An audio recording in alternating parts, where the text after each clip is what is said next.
Bonjour à toutes et à tous les amis, c'est Gilles. Je reviens vous saluer, communiquer un peu sur les énergies de transformation. Bon, c'est pas par rapport à ce que la manière, c'est une perspective. C'est toujours la vie, c'est toujours par rapport à notre procédé. Je voulais vous remercier infiniment pour votre soutien, hein. C'est très, très gentil, ça m'aide beaucoup, beaucoup et je vous en remercie infiniment. Et il y avait énormément de choses qui se préparent à changer. On est tous affectés par les nouvelles énergies. On est tous en train d'ascensionner d'une manière ou d'une autre. Ou on résiste ou on va avec le flot. Mais parce qu'on veut lâcher prise, mais il y a des peurs de lâcher prise de certaines choses, hein. Faut arriver à essayer de confronter qu'est-ce que c'est, arriver à comprendre quelles sont nos plus grandes peurs et comment les dépasser ces limitations. Qu'est-ce qui nous à quoi on s'accroche? Qu'est-ce qui nous retient? Et donc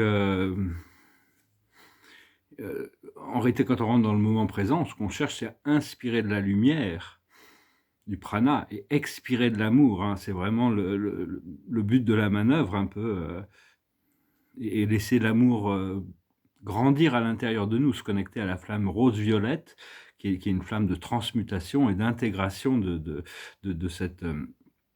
cette nouvelle énergie, cette énergie des plans supérieurs qui descend de plus en plus. Personnellement, je m'attends à une percée personnelle, hein, vraiment un tournant dans ma vie personnelle, mais il faut s'attendre aussi très rapidement à des révélations très puissantes sur la scène terrestre, hein, la scène politique, politico-médiatique. Et donc là, ça peut pas aller trop vite, hein, parce que sinon il faut arriver à éclairer sans éblouir. C'est-à-dire que même si on a beaucoup de lumière, quand on a beaucoup de lumière, au début, quand on découvre cette lumière, on peut on partage trop, quoi. Et les gens sont éblouis, ils comprennent pas.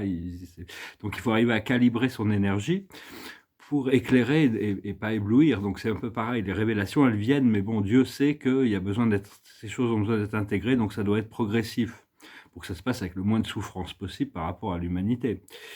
Et donc parce qu'il faut le but, c'est aussi d'arriver, je crois que ça, c'est vraiment essentiel, hein, c'est quelque chose, c'est d'arriver à équilibrer l'ombre et la lumière à l'intérieur de nous. Plutôt que ça soit des ennemis qui se battent éternellement, l'ombre et la lumière, le bien et le mal qui se battent à l'intérieur de nous, arriver à leur trouver un point d'harmonie où ils sont tous les deux intégrés et l'ignorance, l'obscurité sert à l'évolution spirituelle de notre partie lumineuse. Accepter cette connaissance du Dao, du yin et du yang, hein. Il y a la lumière dans l'obscurité et l'obscurité dans la lumière. Et donc, parce qu'il faut être proactif, hein, et d'être conscient et d'arrêter de véhiculer des mauvaises nouvelles parce que ça vient de la matrice. Les gens qui disent ouais, mais bon, il faut que les anciens sachent. Ben, ils sauront quand ils doivent savoir. Vous n'avez pas besoin d'être instrumental à être le véhicule de toutes ces mauvaises nouvelles, ces mauvaises énergies. Enfin bon, c'est pas très grave. Mais enfin, disons que ça ralentit le procédé, hein, plutôt que de devenir se tourner seulement vers la lumière. Et faut avoir confiance au plan du créateur. C'est quelque chose qui est très subtil et qui est pas Dieu, c'est par définition, c'est le non-être absolu, hein. Il est partout, mais personne, c'est le plus invisible de tous les êtres. Et donc oui, ce qu'il faut, c'est vraiment tourner vers ces énergies positives de la lumière et de l'amour et pour toujours et seulement, hein, voilà, le plus possible. Moi, je vous donne des conseils. Les conseils, c'est éthérique, mais ça doit être pratique aussi. C'est-à-dire que bon, il faut quand même rester conscient de la réalité des conditions du monde terrestre. Moi, c'est un peu bon. Mon entraînement, c'est un peu ça, hein, de toute manière, plus que l'intégration des plans spirituels. Ça, c'est facile, c'est plus facile pour moi que de m'adapter aux conditions terrestres. Enfin, cultiver la paix, un monde de paix, un monde de bonheur et de liberté pour tout le monde, hein. Au plus on fait ça, on redirige notre focus toujours vers quelque chose de positif, au plus les choses vont avancer vite, hein. Parce que toutes les âmes en sont où elles en sont. Il n'y a aucune action qui reste impunie et il n'y a rien que l'esprit ne voit pas, hein. Donc vous pouvez faire confiance à ça, c'est pas la peine de... ce qu'il y a, c'est qu'on transporte des énergies sales, des énergies lourdes, des jugements, des étiquettes, des mémoires sur des choses, sur des gens, sur des situations, et tout ça, on doit s'en débarrasser, hein. On ne peut pas rentrer dans la 5e dimension avec ces choses. Donc il faut continuer à cultiver le pardon pour soi-même et pour les autres, et aussi d'accepter de changer, hein, parce qu'on doit changer, on doit changer, sinon on pourrait avoir répété la même chose. Donc, en une journée, une personne quand on est dans notre présence je suis, on peut changer le monde entier, hein. Et quand, en 7 jours, imaginez-vous une présence collective je suis activée, en 7 jours, le monde entier pourrait changer. Donc, donc c'est bien aussi de l'amour, mais s'opposer à toutes ces choses qui peuvent faire du mal, hein. Vraiment, que ça soit mentalement, des fois mental, spirituel, à connecter avec l'énergie de la source, ça suffit pour empêcher quelque chose, régler un problème ou quoi que ce soit. Des fois, ça peut être verbalement, on ne donne pas notre consentement, on affirme qu'on n'est pas d'accord avec quelque chose, puis des fois, ça doit être par l'action, hein, ça dépend, hein. Mais enfin, savoir que bon, la source a déjà les solutions parfaites par rapport à tout ça. Je vais tirer quelques cartes, je vais chanter une chanson. Je vais parler un peu de cette connexion d'âme. J'en parle à la fin parce qu'il y a des gens que ça gêne, qui n'aiment pas trop parler de choses, des choses personnelles. Mais bon, pour moi, c'est vraiment l'essentiel l'essentiel de ces choses les plus profondes, ces choses de l'âme, sont vraiment ce qui est des choses les plus importantes à adresser, parce que c'est là où c'est là où c'est là où ça se trouve, l'énergie au plus c'est profond, au plus c'est vrai enfin pour moi, hein. La carte de la journée, on va tirer quelques oracles. J'espère que ce message aura été intéressant pour vous, hein, déjà, avant des oracles. Et je vous remercie d'aimer, de partager, de commenter, de souscrire. Si vous voulez une session plus, vous pouvez m'envoyer un tableau. Si vous un tableau, m'envoyer un email. J'ai quelques tableaux sur Telegram aussi. Je pourrais considérer les vendre. J'ai pas eu le temps de répondre à toutes les emails, mais je vais y arriver. J'étais très occupé ces derniers jours. Et donc, la situation de la journée, c'est lâcher prise de tout ce qui est dramatique. Lâcher tous les drames. L'idée du drame, quelque chose qui vous contredit. Donc, il faut lâcher prise, accepter. Enfin, c'est pas facile, hein.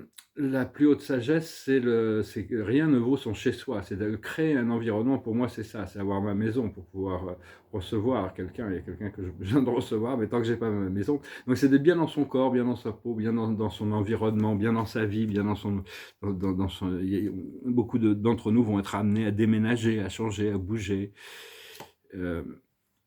Ce qu'il faut comprendre, c'est la co-création. À chaque fois qu'on pense quelque chose, on co-crée quelque chose. Et à chaque fois qu'on parle avec d'autres personnes, on co-crée quelque chose. Donc il faut vraiment rester le plus positif possible sur la co-création, toute l'énergie qui sort de nous. Et pour arriver à co-créer, parce qu'on est tous en train de co-créer une réalité collective de paix, de bonheur et de liberté, hein. C'est vraiment ce que l'on recherche. Ce qui arrive, c'est le trésor. Ce qu'il faut faire, c'est l'île au trésor. C'est un grand trésor qui arrive, hein, qui est déjà enfoui à l'intérieur de nous, mais il se manifeste à travers toute l'expérience de notre incarnation, de notre vie. Et l'aboutissant, ça va être des fondations solides, parce que quand on a des valeurs, quand on a des principes, quand on est prêt à défendre la vérité, ça nous ancre. La bonté, c'est quelque chose qui stabilise, même si c'est pas quelque chose. Je dis pas d'être bon en excès, de donner le fer pour le fer pour se faire battre, mais le fait d'être bon avec soi-même et la bonté, toutes ces valeurs supérieures, ce sont ces vertus infinies du cœur, la bonté, la joie, la clémence et la compassion. On peut les développer à l'infini. Et je vais retirer quelques cartes. Alors oui, on peut parler avec la carte des Akash, de l'âme, ouais. Parce que pour ceux qui ont suivi un peu mes vidéos, j'ai découvert cette connexion d'âme avec une jeune femme, avec qui mon âme me révèle que c'est la femme de ma vie et que c'était pas du tout prévu comme ça m'est un peu tombé dessus. Et c'est une session très compliquée, mais très, très surprenant. Elle m'a avoué son amour d'une manière tellement merveilleuse. Donc maintenant, c'est bien, on est alignés, quoi, parce qu'on ne se connaît pas, on ne s'est jamais rencontré. C'est quelqu'un qui est très indisponible. Donc c'est absolument, je suis content qu'elle a ressenti cette connexion. Pendant des mois, on m'a forcé à avoir cette connexion. Et donc, en fait, c'est compliqué parce qu'on n'est pas encore ensemble. C'est un peu le mythe. C'est un peu comme si c'était une princesse dans un donjon avec un dragon. Et puis, moi, je suis un chevalier, mais j'ai pas encore mon armure et mon cheval. Donc, j'attends d'avoir, ou Dante, qui m'a fait traverser les cercles de l'enfer. J'ai escaladé la montagne du purgatoire. Et là, je suis aux portes du paradis. Je sais qu'il y a tout ce qu'il faut de l'autre côté des portes pour compléter transformer cette connexion en potentiel. Et, on est même supposé avoir des enfants ensemble, des enfants qui sont très importants pour la France et la Russie en même temps. Ce que l'esprit m'a révélé, c'est quelque chose de très, très... Bon, j'en parlerai pas trop parce que c'est personnel et je veux absolument pas dévoiler des choses qui pourraient alourdir le caractère sacré de toutes ces choses, parce que c'est des choses très profondes, intérieures. Et donc justement, l'observateur de la journée, c'est le Père. Je remercie Dieu d'intervenir le plus possible dans ma vie pour résoudre cette situation. D'ailleurs, je sais il a déjà agi. La plus haute sagesse, c'est la persécution et l'inquisition. On doit se libérer de tous ces sentiments. On doit retrouver notre pouvoir, notre indépendance, notre liberté. Ce qu'il faut comprendre, c'est l'orphelin. C'est une illusion totale de croire qu'on peut être seul à quelques moments que ce soit. Il y a non seulement Dieu, mais il y a une pléthore d'êtres d'amour et invisibles qui sont toujours là, hein, de toute manière. Donc c'est vraiment ce qu'il faut faire, c'est Atlantis, c'est retrouver nos pouvoirs. On vivait dans une société matriarcale très structurée, très organisée. Bon, ça dépend, ouais, c'était matriarcal, patriarcal aussi. Disons que c'était l'harmonisation des deux. À la fin, c'était devenu vraiment c'était devenu très polarisé entre les Atlaras, les 5000 dernières années d'Atlantis, après le déluge. Il y avait les Atlaras qui contrôlaient toutes les technologies. C'était un univers multidimensionnel de connaissances. On vivait des milliers d'années dans chaque corps physique. C'est la beauté, la culture, l'éducation, la connexion aux étoiles.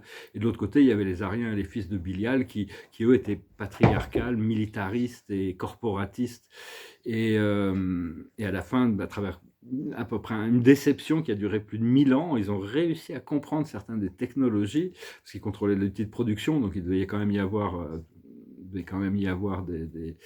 une coopération entre ces deux nations. Et ils ont réussi à prendre contrôle des technologies, ont essayé de détourner le deuxième satellite d'Atlantis, c'était un cristal arcturien qui régularisait les technologies comme une arme de guerre pour lutter contre un empire perse avec qui ils étaient en guerre à l'époque.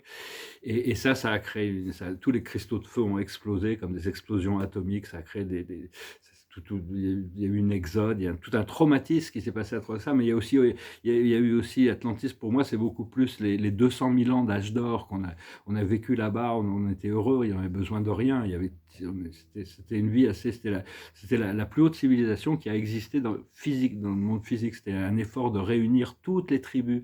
Et au départ, il y avait 10 royaumes, c'est-à-dire pas les tribus, mais tous les groupes extraterrestres qui venaient d'ailleurs pour créer une seule société avec tous ces groupes. Et puis bon, le firmament est tombé, mais il est prévu que tout se reconstruise encore mieux. Hein. C'est vraiment ce qui arrive avec l'âge d'or. Bon, peut-être pas dans cette incarnation que tout va se dérouler, mais enfin, on doit pouvoir commencer à voir beaucoup de choses. Voilà, je parlais un peu d'Atlantis, je sais pas, ça réveille des mémoires. Je sais que par exemple avec cette jeune femme, là, je sais, on était ensemble en Atlantis et dans les Lemuria, et sa mère était une des reines d'Atlantis. Et donc ça, c'est ce qu'on doit faire. Et l'aboutissant, c'est l'amour non partagé. C'est-à-dire que l'amour, on doit développer l'amour inconditionnel. À partir de là, bon, des fois, les choses changent, il faut s'adapter. Il ne faut pas être dépendant de l'amour de quelqu'un d'autre, mais d'être dépendant de l'amour de la source. Et résoudre cette dichotomie entre l'homme et la femme. Parce que bon, on a fait des vœux de toute manière, donc c'est vraiment ce qui va s'aligner. Personnellement, c'est très compliqué, c'est parce que bon, ma situation est très complexe, mais bon, j'ai confiance de toute manière de voir. Parce qu'après, c'est qu'est-ce qu'on veut vraiment. À tout moment, on peut changer toutes les choses. Mais bon, il y a des choses qui sont déjà dessinées, il vaut mieux s'y tenir, avoir confiance que ce qui nous est révélé des plans supérieurs est ce qu'il y a de mieux pour nous. Il faut avoir confiance. Et voilà, on s'aligne avec des énergies bibliques. Ouais, c'est un peu personnel, mais donc moi j'étais quand même content, c'est toujours agréable quand on tombe amoureux de quelqu'un, de savoir que cette personne nous aime autant qu'on l'aime, quoi. C'est plus facile à gérer que d'être dans le doute, parce que je lui envoyais des longs messages pour expliquer tout ce que l'âme me révélait, elle me répondait 3 jours après, ah intéressant, ah c'est cool. Quand est-ce qu'on se rencontre, mais vu que je ne peux pas la recevoir, je suis obligé de la faire attendre. Et donc, et puis là, bon, ça c'est vraiment une... Je sais des choses, pour moi je peux en parler. Je vais tirer, on a tiré les cartes là, oui. Je vais tirer voilà, avec des Dakini. Et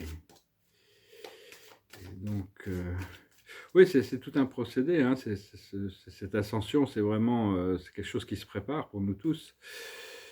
C'est une élévation dans une nouvelle fréquence de perception de la réalité physique et de notre implication dans les relations terrestres aussi.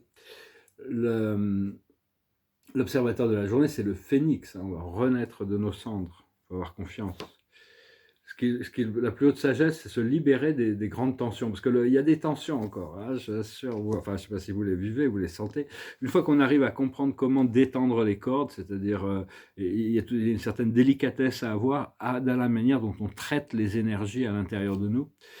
Ce qu'il faut comprendre, il faut quand même s'affoler un peu, même si ça avance à d'autres tortues, il faut quand même s'affoler un peu, faut quand même essayer d'être proactif. Ce qu'il faut faire, c'est le poussi dangereux, c'est-à-dire chacun doit faire face à son passé, c'est ça qui aussi, on doit intégrer tout notre passé, hein. Le passé, il n'y a pas le choix, on l'a vécu, on l'a créé, et donc il faut l'intégrer, on doit trouver cette harmonisation entre les ombres et la lumière grâce au pardon. Et l'aboutissant, c'est le silence, c'est-à-dire l'habilité de trouver une position de confort à l'intérieur de soi. C'est vraiment, malgré, peu importe ce qui se passe à l'extérieur, on a cette position de confort à l'intérieur de soi. Une fois, au niveau des hautes tensions, ça tout dépend de nos choix, notre volonté, notre sexualité, comment on l'utilise, qu'est-ce qu'on en fait, qu'est-ce qu'on choisit. Et là, bon, il y a de la tension, mais éventuellement, ce qu'on cherche, c'est la déesse vivante, c'est l'équilibre, c'est l'harmonie, c'est la beauté. Pour comprendre, ouais, par rapport à ça, cette technique de arme là, il faut être spontané. L'énergie, elle vient à nous à chaque seconde. On a de nouvelles énergies qui viennent à nous. On apprend à réagir spontanément, de plus en plus consciemment aux énergies. On arrive mieux à gérer ces énergies. Et par rapport au passé, il faut savoir que le passé nous enseigne le Shakti, c'est la sagesse des arbres, c'est la connaissance qui grandit. Voilà. Donc, ouais, parce que j'ai des chansons bizarres qui me passaient par la tête comme Painted Black, mais bon, je me sens pas si déprimé que ça. La chanson des Rolling Stones. On a deux chansons avec cette jeune fille, c'est le Wind of Change, parce que ça se passe à Moscou, mais elle est russe. Et l'autre, c'était une autre chanson aussi qui nous a bien connectés. Je chantais celle-là, voilà, j'en ai pris plusieurs, j'en ai chanté celle-là. Ouais, c'est une chanson assez un peu romantique quand même. Je voulais essayer de trouver quelque chose qui correspondait à mon état d'esprit aujourd'hui. Je vous remercie infiniment de rester jusqu'à la fin. Je vais tirer quelques cartes après ça, si vous voulez. Enfin, si vous voulez rester. Sinon, je vous remercie. Hein, je vous souhaite une excellente journée. Et donc, cette chanson de... Comment il s'appelle? Je ne sais plus comment il s'appelle, mais c'est une très belle chanson. Ça va me revenir à la fin de la chanson. Ça s'appelle Wonderful Tonight. It's late in the evening. She's wondering what clothes to wear. She puts on her makeup and brushes her long blonde hair. And then she asks me, do I look all right? And I say yes. You look wonderful tonight. We go to a party and everyone turns to see this beautiful lady that's walking around with me.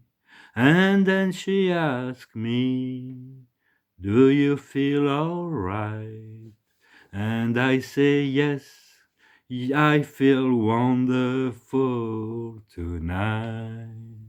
I feel wonderful because I see the love light in your eyes. And I wonder of it all is that you just don't realize how much I love you. It's time to go home now. I've got a aching head, so I give her the car keys.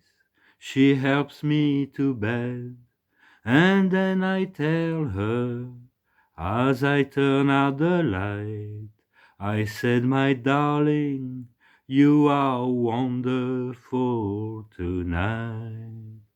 Oh, yes, I said, darling, you are wonderful tonight. C'est Eric Clapton, voilà, ça m'est revenu, c'est grand musicien. Il s'était d'ailleurs assez mobilisé pendant toute cette pandémique là qu'ils nous ont faite. Il s'était un peu mobilisé pour essayer de prendre des gens plus conscients, je crois. Bon, après ça, faut pas être trop sévère vis-à-vis des gens qui ont pris les mauvais positionnements dans le passé. Ils ont appris à travers leur choix. Si la lumière vient à eux, il faut leur pardonner et les réintégrer.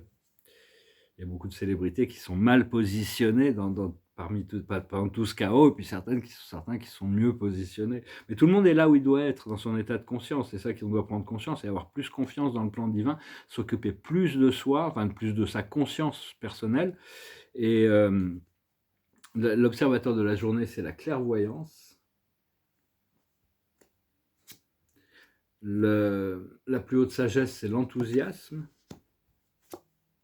Ce qu'il faut comprendre, c'est l'acceptation. Ce qu'il faut faire, c'est la justice. Et l'aboutissant, c'est la libération. Ça se passe de commentaires. Et voilà, et puis on va tirer une dernière carte. Ah, le 10 de Raphaël, c'est la carte de la satiété, hein, vraiment, du bonheur. Une vie faite d'amour et de grâce, relation familiale harmonieuse, à la recherche du bonheur. Voilà, le bonheur, c'est quelque chose, on l'accepte et on continue de rester dans le flot d'énergie du ciel pour rester dans le bonheur. Une fois qu'on le trouve, c'est vraiment laisser le flot d'énergie de Dieu entre les choses, entre Dieu, entre vous et la vie. Et donc, voilà, j'espère que vous avez trouvé ce message intéressant. Ça m'a fait plaisir de venir communiquer aujourd'hui. Je vous souhaite une excellente journée. Je vous dis à très bientôt. Namasté.